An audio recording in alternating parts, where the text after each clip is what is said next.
So I'm going to start with one of the most basic sentences. It would be action, subject, and it would just follow noun verb. He did. She did. Very, very simple sentence, and I'm using it as a simple sentence to try to remove as much discrepancy, because language is very circular, defines itself. You cannot define a word without itself. And so using that simple of a sentence structure of simply noun, verb, it removes a lot of the confusion if I were to use such as like a 7-word sentence. Because he did, she did, it did, they did, etc. There's nothing. There's no context. And today's title of verbs, adverbs, and other such things, we as humans, we crave context in life. It is not good enough that he did. It is not good enough that she did. We have to define it. We have to say, he did well, he did poorly. We have to modify it. We add prepositional phrases, we add sentences onto the other sentences, we add colons, conjunctions, so on and so forth. We write books over the matter. But at the end of the day, he did, she did, they did, it did, the dog did. At the end of the day, we are actioning. And there's this good thought by Alan Watts. And he's not the originator of this concept, but essentially there is nothing is happening necessarily. It is more like things are. No, let me rephrase that. Nothing happens, things are happening. And transferring your mindset into just things doing is pretty powerful. It's pretty profound. So what does this have to do with adverbs, verbs, adjectives, conjunctions, etc.? When we try to add context, it almost removes the thing. If you wanted to climb a mountain,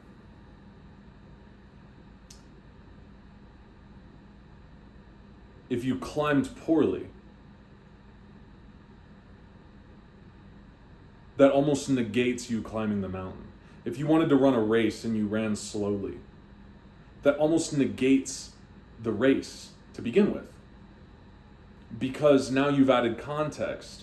It is not enough that we run. It is not enough that we do. We have to do well, and we can't do poorly. And this is the Tao. This is flow state. This is whatever you want to call it. We've reduced ourselves to being defined. We are a commodified generation. We exist as a commodity. We exist as beings that have to justify their presence and justify their existence. And it's sad. It's very sad that we do have to justify and provide context when in reality is it not enough just to live?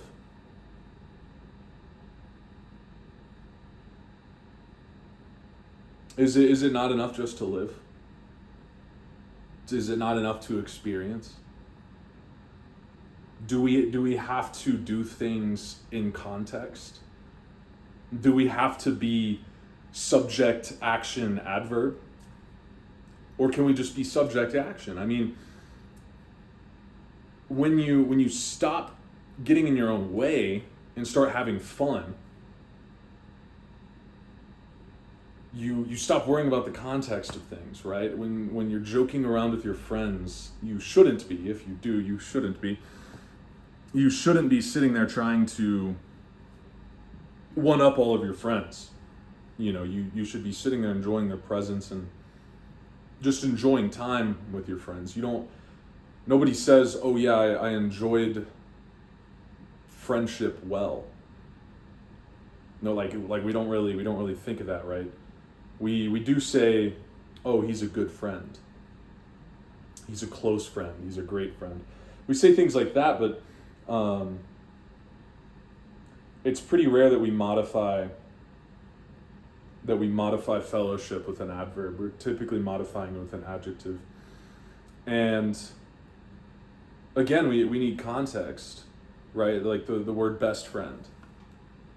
That I find that very interesting. I think it is important for those distinctions to exist, but it also can be damaging if somebody is your best friend, but you are not their best friend, et cetera, et cetera. But a little bit of a tangent there. When it comes to life, and when it comes to living, trying to constantly define and constantly being in your own head and measuring and optimizing and all of that, right? It's kind of pointless, because at the end of the day, you go to sleep, and at the end of your life, you die. And when you die, does it really matter if people said he lived well? She lived well? Does that really matter? Because you're dead, and at that point, like the life you lived, the legacy, it's kind of interesting, and that's another topic for another day on legacy and why people are so enthralled with it. But I think we need to advocate more for just to live, right? Just like to live. A non-conjugated verb, if you would. To be, to exist, to live, to do. Right? I think those non-conjugated verbs is how we are meant to live life. Because people say they're the happiest when they stop, like when they remove that idea of context. You are happiest when you're not consciously aware of what you're doing. I think a good mimetic indicator of that is the Olympic skater Alyssa Liu. I don't know if that's exactly how you pronounce her last name, but people realize she's just out there having fun, and she won a gold medal. She won a gold medal in having the most fun. Right? She wasn't out there so worried about skating well. She wasn't so worried about skating perfect. She was just out there skating. She skated. And the result of skating was a gold medal.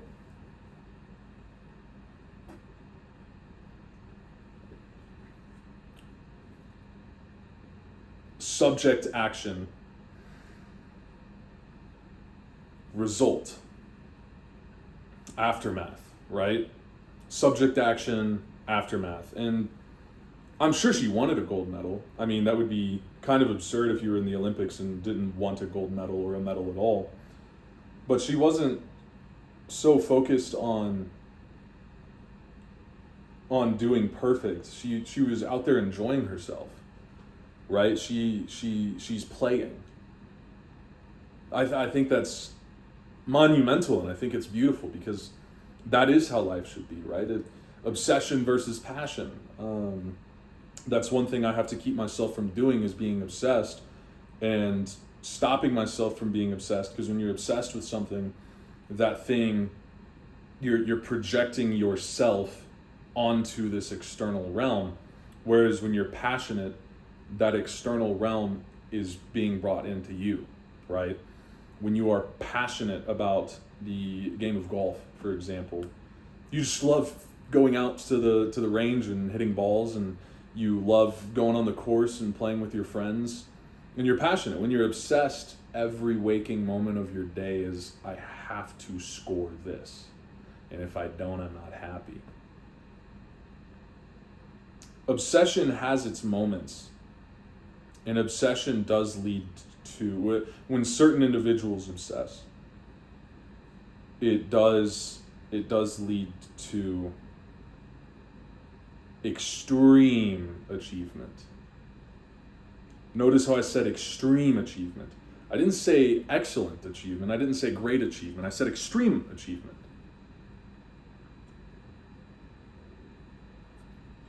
Tom Brady is the greatest quarterback of all time. And his biggest regret is that he's not as good of a dad as his dad was to him.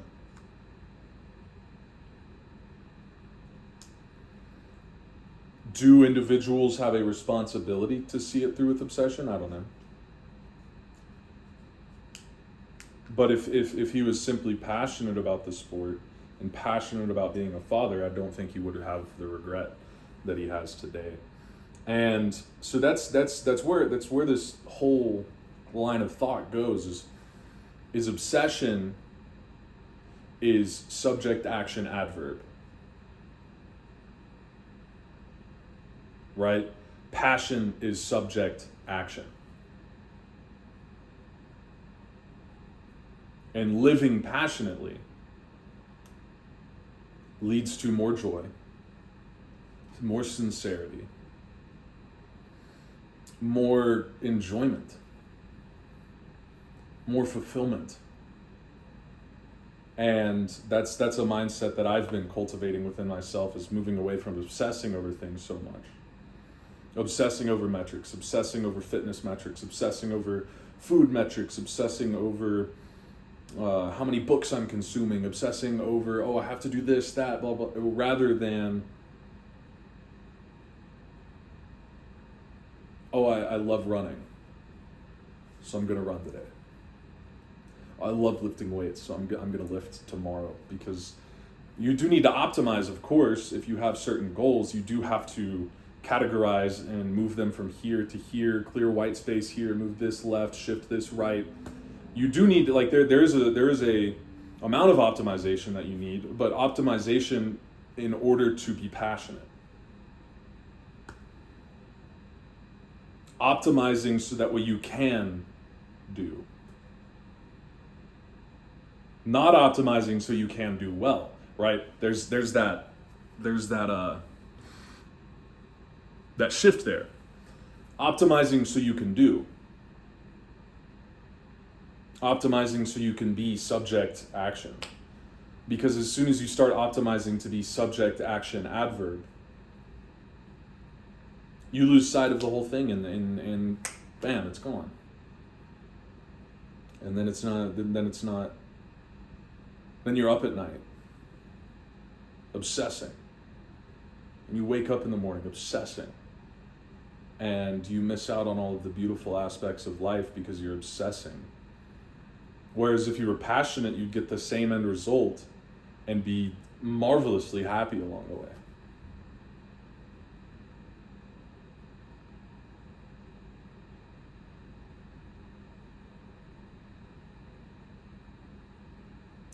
Do. And stop focusing so much on the adverb. Just exist in the verb.